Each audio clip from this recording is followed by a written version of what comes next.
Assalamualaikum warahmatullahi wabarakatuh. Salam sejahtera bagi kita semua. Tapi pun materi kuliah tentang pembangunan daerah yang akan kita bahas pagi hari ini yaitu mengenai potensi bencana tsunami. Tsunami itu berasal dari kata su, pelabuhan, nami, gelombang, menjadi bagian bahasa dunia setelah gempa besar 15 Juni 1896 yang menimbulkan tsunami besar melanda kota pelabuhan Sanriku, Jepang, dan menewaskan 22.000 orang serta merusak pantai timur Honshu sepanjang 280 km. Tsunami adalah gelombang laut yang disebabkan oleh gempa bumi, tanah longsor, atau letusan gunung berapi yang terjadi di laut. Gelombang tsunami bergerak dengan kecepatan ratusan kilometer per jam di lautan dalam dan dapat melanda daratan dengan ketinggian gelombang mencapai 30 meter atau lebih. Magnitudo tsunami yang terjadi di Indonesia berkisar antara 1,5 sampai dengan 4,5 skala Imamura dengan tinggi gelombang tsunami maksimum yang mencapai pantai berkisar antara 4 sampai dengan 24 meter dan jangkauan gelombang ke daratan berkisar antara 50 sampai 200 meter dari garis pantai. Berdasarkan katalog gempa yang terjadi 1929 sampai 2002 di Indonesia pernah terjadi tsunami sebanyak 109 kali, yang 1 kali akibat longsoran dan slide, 9 kali akibat gunung berapi, dan 98 kali akibat gempa bumi tektonik. Gempa yang menimbulkan tsunami sebagian besar berupa gempa yang mempunyai mekanisme fokus dengan komponen deep sleep yang terbanyak adalah tipe thrust yang terjadi di Flores 1992 dan sebagian kecil tipe normal yang terjadi di Sumba 1977. Gempa dengan mekanisme fokus strike sleep kecil sekali kemungkinan untuk menimbulkan tsunami.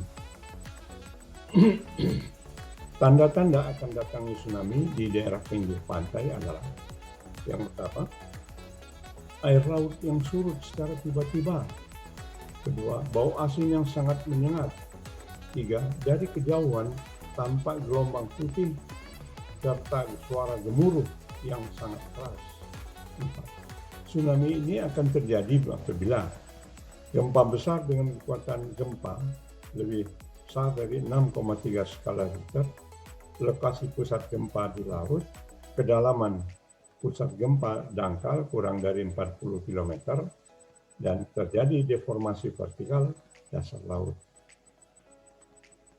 Ini gambaran pada saat tidak terjadi tsunami, jadi gelombang air tenang, ini batas lempeng patahan, dan apabila terjadi sentakan tiba-tiba membuat gelombang.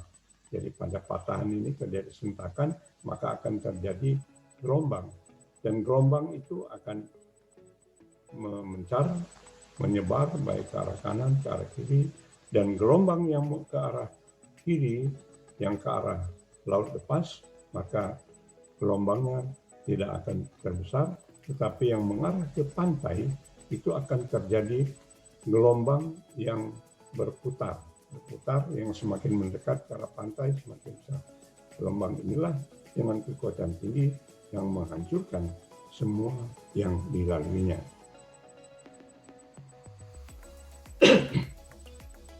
Tsunami pada tahun 1883 itu yang diakibatkan oleh letusan gunung Krakatau di Indonesia mengakibatkan tsunami yang dahsyat. Ketika gelombang menyapu pantai Lampung, Banten, kira-kira 5.000 kapal hancur dan menenggelamkan banyak pulau kecil. Gelombang setinggi 12 lantai gedung ini, kira-kira 40 meter, menghancurkan hampir 300 perkampungan dan menewaskan lebih dari 36.000 orang. Di Indonesia, wilayah rawan bencana tsunami meliputi 21 wilayah, yaitu yang pertama, Nangro Aceh Darussalam, Sumatera Utara, Sumatera Barat Bengkulu, Lampung Banten, Jawa Tengah bagian selatan, Jawa Timur bagian selatan, Bali, Nusa Tenggara Barat, Nusa Tenggara Timur, Sulawesi Utara, Sulawesi Tengah, Sulawesi Selatan, Maluku Utara, Maluku Selatan, Biak Yapen, Balikpapan, Sekurau, Palu, Talaut, dan Kendari. Ini kita lihat peta lokasi gempa bumi yang mengakibatkan tsunami di Indonesia antara tahun 1600 sampai dengan 2004, yaitu terjadi di sepanjang pantai selatan Sumatera, Jawa, dan sekitarnya. Ini terjadinya tabrakan atau tumburan antara lempeng Eurasia dengan lempeng Indo-Australia. Nah, ini yang mengakibatkan terjadinya hentakan dan menyebabkan gelombang besar.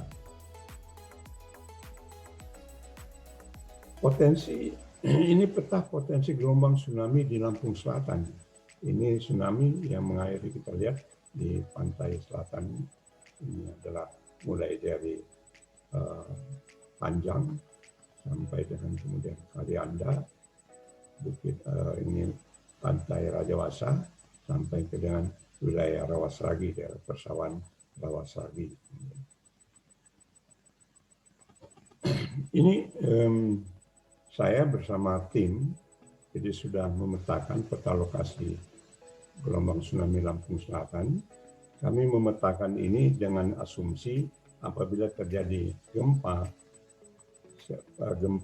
diakibatkan oleh letusan Gunung Anak Krakatau seperti tahun 1883, maka daerah-daerah yang akan digenangi oleh gelombang tsunami ini yang kami petakan. Ini jadi yang di garis hijau ini adalah wilayah, jadi salah satu zona, itu zona 19 di kota Kalianda. Maka daerah-daerah yang berada di antara laut dengan garis hijau inilah yang tergenang, itu sampai dengan kantor bupati kena, Masjid Agung Kalianda itu kena, kemudian juga lapangan dekat lapangan bola itu dekat di belakang resor kepolisian Kalianda, kemudian terus. Nah, ini semua daerah-daerah yang tergenang. Nah, ini yang sudah kami letakkan, dan ini merupakan jalur-jalur evakuasi yang kita sarankan. Ini jalan, jadi ini jalur evakuasi yang ke arah menjauhi pantai. Jadi ini adalah jalur evakuasi yang menjauhi pantai. Jadi di sini juga ada yang dekat pantai, tetapi lebih tinggi. Ini adalah jalur-jalur evakuasi. Sebelah sini karena dia landai dari tidak seberapa tinggi dari permukaan laut, ini akan tergenang. Dengan asumsi kita melakukan ini, tinggi genangan mencapai 20 meter dari permukaan laut.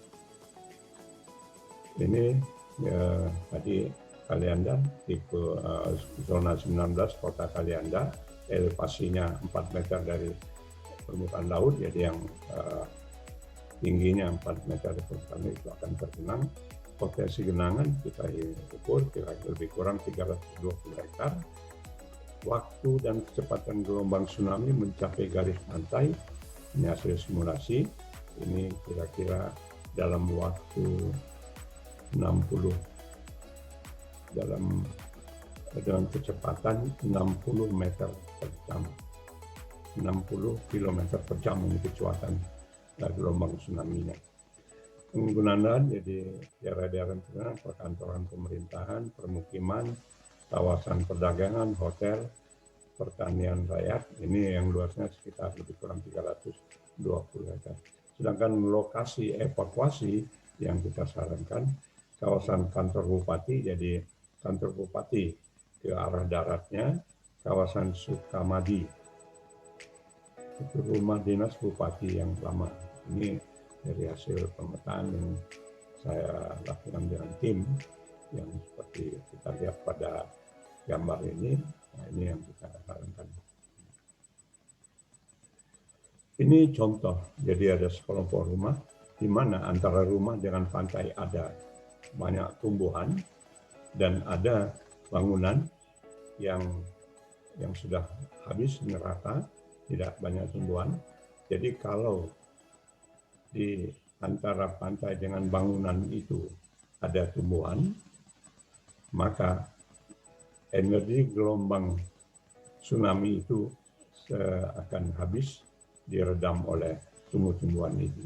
Sedangkan ini yang tidak banyak tumbuh-tumbuhannya, bangunannya sudah rata dengan tanah. Oleh karena itulah, apabila di wilayah pantai itu banyak tanaman tsunami, maka akan selamat dari hantaman gelombang tsunami. Ini contoh rumah sakit, contoh masjid. Ini pada waktu itu saya datang kemari dan ada masjid ini yang utuh masih berdiri, sedangkan bangunan di sekitarnya hancur. Dan ternyata masjid ini dikelilingi oleh jendela-jendela yang terdiri dari kaca. Maka kami mengasumsikan, selain ini adalah mukjizat dari Allah Subhanahu wa Ta'ala, kami mengasumsikan bahwa gelombang tsunami itu terpusat. Jadi gelombang tsunami pada waktu menghantam masjid ini terpusat ke jendela-jendela. Ini kita lihat semua jendela-jendela yang ada ini hancur, kaca-kacanya pecah. Jadi gelombang tsunami-nya melewati jendela-jendela tersebut sehingga bangunan ini bisa terselamatkan. Inilah dahsyatnya gelombang tsunami yang terjadi pada waktu itu di Aceh Desember 2004. Ini salah satu contoh juga peta akibat gelombang tsunami yang terjadi di Sumatera Barat. Ini yang merah, ini adalah daerah-daerah genangan. Nah, dan ini tinggi genangan tsunami ini 5 meter. Kemudian jalan yang tergenang sepanjang 82,5 km.